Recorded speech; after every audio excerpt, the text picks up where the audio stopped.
Speaker, the Honorable Senator of Nyeri, Honorable Matinga, Honorable members of the Executive present, Honorable members of this august House, the clergy, members of the public, ladies and gentlemen, good morning. It is my distinct honor and privilege to address the inaugural session of the Third County Assembly of Nyeri. Allow me, ladies and gentlemen, honorable members, to take this opportunity to convey my heartfelt congratulations to all of you on my election during the very hotly contested elections and the most deserved nominations. You made it to this august House. Congratulations once again on Nyeri. It gives me immense joy and pleasure to see so many familiar faces seated here today. This is the doing of the Lord, and I'm forever grateful. Congratulations, Mr. Speaker, the Honorable Mutahi, for your election to give leadership to this House. Congratulations to all those who have been given leadership positions in the House, the Deputy Speaker, the Majority Leader, the Whip, and committee leadership that may be coming to steer the business of this Assembly. You are all equal to the task, and the whole county looks upon you. Mr. Speaker, let me congratulate our elected members, the Senator who is here present, who is present here, and the woman representative for being elected, and also the other members of Parliament who are elected by Camera of Parliament. Allow me, Mr. Speaker, honorable members, to thank all of them, and especially the Senator for attending this function and thus giving the occasion the decorum it deserves. We have just achieved the most remarkable feats in the history of electioneering by getting 18 out of 30 elected MCAs retaining their seats.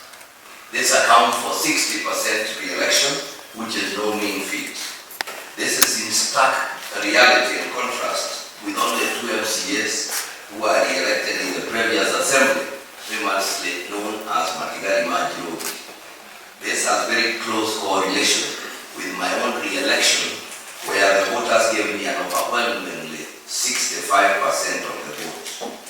This makes our mandate, honorable members, very clear, and we must take it with humility and great responsibility that has been bestowed upon us.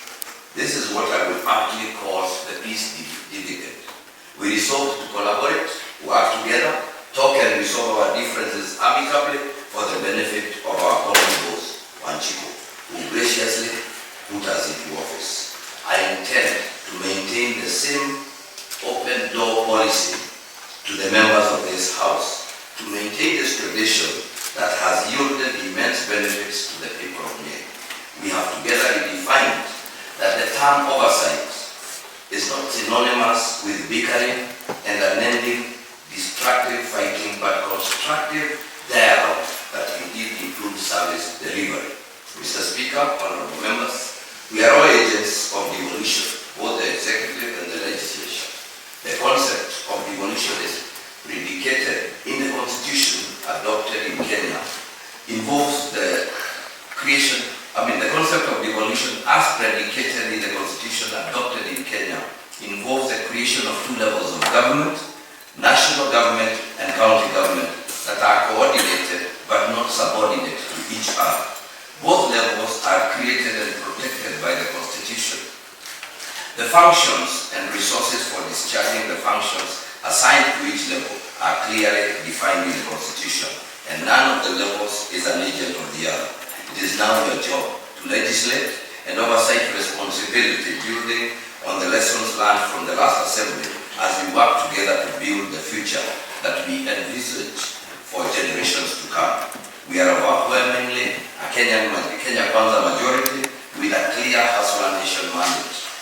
I'll be proposing legislation to this assembly to align our county priorities with our party manifesto to build our economy using the bottom-up model that we already started experimenting in my last administration. My transformation agenda that will guide legislation during this second-term administration will be hinged on the good governance pillar, the social transformation pillar, and the economic pillar. The high calling obliges us to remember the promises we made to Mama Mboga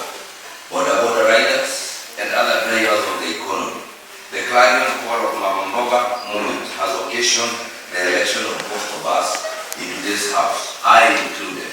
This cry and call should remind us, while serving, a need to reflect and always remember that the Mama Mboga movement has doomed, and we should collectively endeavor to live up to the expectations, dreams, and aspirations of Wanjiku. As I championed the county to our Mwalimu bid, I noted the hope and expectations our people have of us. Similarly, our people's hopes and expectations reverberated across the nation as Mama Mboga demanded better governance and an economic model that would meet the ambitions of the ordinary Mwananchi.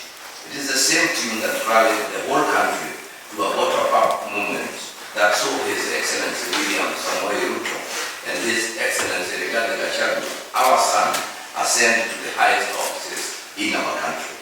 Wanjiku has immense expectations in the institution of representative democracy. Socrates, or Socrates, the great Greek philosopher, said that an unexamined life is not worth living. We must, of essence, relook at our policy priorities and see what we can do better for our people. As we speak, our county and indeed the whole country has been severely tested by drought. This makes me sad that in the 21st century, we are still talking of hunger and giving cash transfers to mitigate hunger. These are short-term measures that we must do to save lives, but they are an indictment on our long-term planning and priorities. Mr. Speaker, honorable members, human resource remains a key providing force in service delivery. As we enter the third phase of devolution, the county government of Nyeri has a total of 3,857 employees, which comprises 2,617 permanent and pensionable and 449 who are contractual. The county also has 791 early childhood development caregivers. We call them ECD teachers. The county also engages casual staff through various departments depending on the departmental requirements.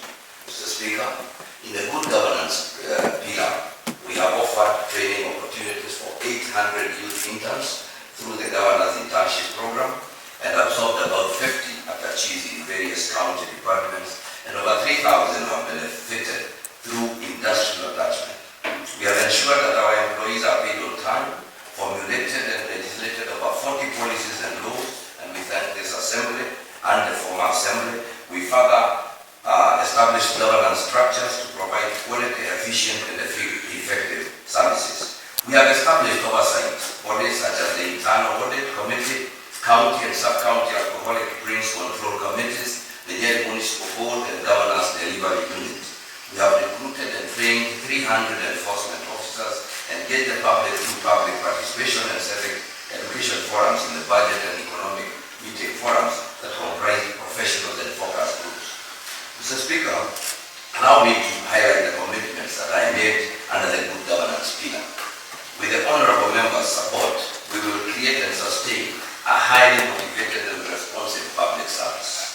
We shall continue with youth empowerment by increasing the number of interns from the current 200 to 300 annually. This will create more opportunities for trainees for industrial attachment. We will implement e-government quality management system, information security management system, and the ISO standardization in all county departments for efficient and effective service delivery.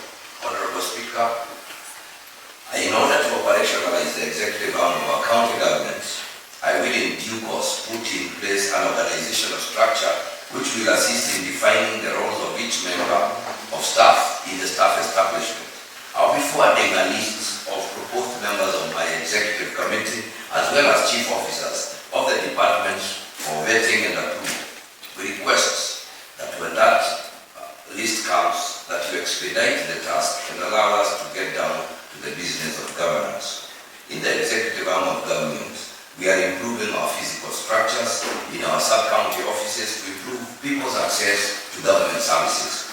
For both Karatina Town Hall and Odaya sub-county offices, we have invested about Kenya shillings 4 million, and an additional 12.7 million is required to complete. Mr. Speaker, Agriculture is the backbone of our economy.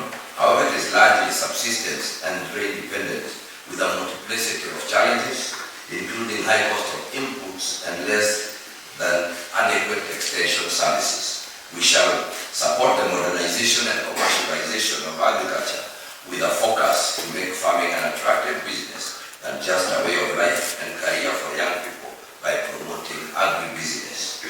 We want to laud the national government initiative on the directive of reducing the cost of fertilizer from 6,500 to Kenya shillings 3,000.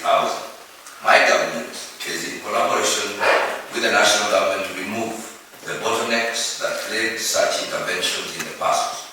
We have made sure that fertilizer is going to the farmers and not to the brokers. We commit to further double the fertilizer and organic manure intake to increase production per hectare and expand crop varieties to include all crops with a resultant increase in production and encourage drought-resistant crops in semi-arid areas.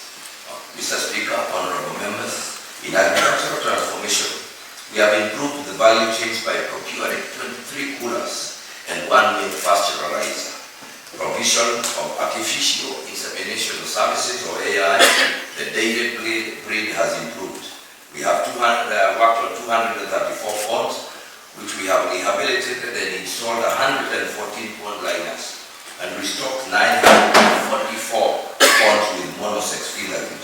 A total of Kenya shillings 64.5 million has been disbursed to support 6 cooperatives: Wakulima Dairy, Kieni Dairy Products Limited, Sabeke Cooperative, Nyeri South Banana, Mukeni Poultry, and Mwekuria Grains Cooperative Societies. This capital investment has improved the value chains of the cooperatives to access the market. We require an additional investment of around 24 million to complete the ongoing project. Mr. Speaker, water is a major basic need of life and is crucial for sustainable livelihood, prosperity and realization of Vision 2030 and the Millennium Development Goals. Nyeri County is well endowed with water resources, but not optimally harnessed. Mr. Speaker, by the end of the last 5 years, we had connected 65% of the county citizens with clean, treated water for domestic use, which is estimated at 160 households. We had extended 252 kilometers of water pipeline, constructed 2 water treatment facilities for Narwasco and Kewasco, drilled and rehabilitated 29 boreholes, constructed 14 intakes, 39 masonry tanks, and issued 209